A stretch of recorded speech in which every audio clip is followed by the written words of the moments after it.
के छ मेरो परम मित्र आज चाहिँ म बाहिर हिँड्दा अनि जस्ट कुरा गर्न मन लाग्थ्यो I just wanted to speak मेरो मनमा कुरा आइरहेको थियो अनि मलाई बोल्न लाग्थ्यो अनि क्यामेरा जस्ट ओपन गर्दै एन्ड आई एम स्पिकिङ यो nature beauty I am in the jungle right now 5 बजी र जङ्गल आएको छु राइट बाघ आयो भने फक त्यो मलाई जस्ट एउटा चिज लागिरहेको थियो कि मलाई दिमागमा यो खेलिरहेको छ म जस्ट एससिई पास होइन म एससिई पास गरेर बसिरहेको विद्यार्थी मलाई अब हाम्रोमा स्कुल त छ but not that kind of good school मेरो प्यारेन्ट्सको पर्सपेक्टिभमा त्यही भएर मलाई सिटीतिर लाने कोसिस चलिरहेको छ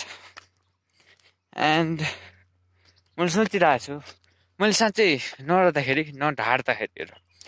मैले 10मा लास्ट एफर्ट हालेको थिएँ तर रिजल्ट मेरो एक्सपेक्टेड धेरै छैन मैले 10मा यति धेरै आफ्नो एनर्जी टाइम मैले यो स्टडिजमा दिएको थिएँ म्याट्रिक्समा फस्नु लागि I just wanted to check के what is gonna be happening if we just invest that time in that thing चराइ चाहिँ डराएर भागाएको त्यो मैले इन्भेस्ट गरेँ राइट एन्ड मेरो बुक थुप्रै थियो थाहा बुक र कपी मेरो यत्ना आइरहेको थियो कि मैले जब कलेक्ट अफ गरेर हेरेँ अनि मलाई रियलाइजेसन भयो we are in the matrix baby we are fucking in the matrix अनि यो म्याट्रिक्सले I don't think I will earn money in the future अनि मलाई लाग्छ यो म्याट्रिक्स भर्खरै नभयो भने मैले how I will earn the money जुन मैले सोचिरहेको मैले I will be a fucking billionaire how will I earn the money मेरो माइन्डमा पर्सपेक्टिभ नै त्यही थियो मैले सोच्थेँ अनलाइनबाट कमाइन्छ नि बट अनलाइन कमाउनुको लागि हाम्रो फेस भ्यालु हुनुपर्छ राइट जसको फेस भ्यालु छ he is earning more than money they are earning a lot of money जसको छैन त्यसले कमाएन पैसा सरी भर्खरै क्यामेरै बन्द भयो राइट मोबाइल बन्द भयो क्यामेरा के हुने त मैले के भन्दै थिएँ फेस भ्यालु होइन फेस भ्यालु हुनेले इन माई ओपिनियन भनौँ या इन माई दिमागी शक्ति त्यसैले कमाइरह इन द इन्टरनेट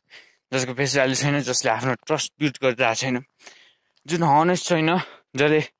कोर्स बेचिरहेको छैन ट्रस्ट बिल्ड गर्छ he is not earning a single fucking money युट्युबले कमाउने हामीलाई दिने भनेको हाम्रा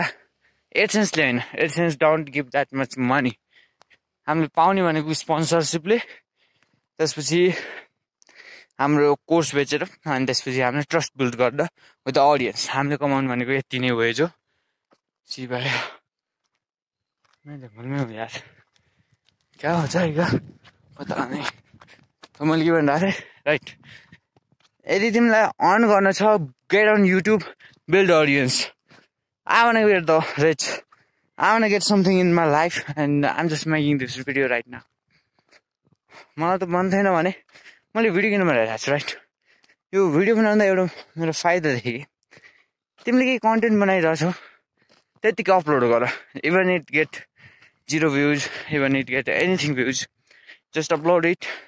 भ्युज आयो हुन्छ नआयो हुन then one day it will come यदि तिमी बाई केस के फेमस हो भने you will earn even money from that thing कि यो पहिला यस्तो थियो यस्तो भन्नु भने पहिलाको भिडियो हेर्दै जहाँ नि इन्कम हुन्छ if you earn that thing right अनि यदि तिमीलाई काम लागेन भने पनि तिम्रो कम्युनिकेसन स्किल बढ्छ you can speak confidently in front of the camera जस्तै म बोलिरहेको भर्खरै कन्फिडेन्टली त नभने म पुरै छैन I am building the base I'll earn the money. You will be watching if you don't do these shitty things. देखो ना, देखो पहाड़. I'm just reaching the top. सन उधर है. मेरो क्यामेरा को दिल छैन न भ्यू चाहिँ कडा है. I'll accept the fact. But I will earn मेरो दिने. I will earn fucking lakhs of rupees and I will buy phone camera everything तब खरीदेंगे हम, है ना। तो आज के लिए इतना था। Remember, if you want money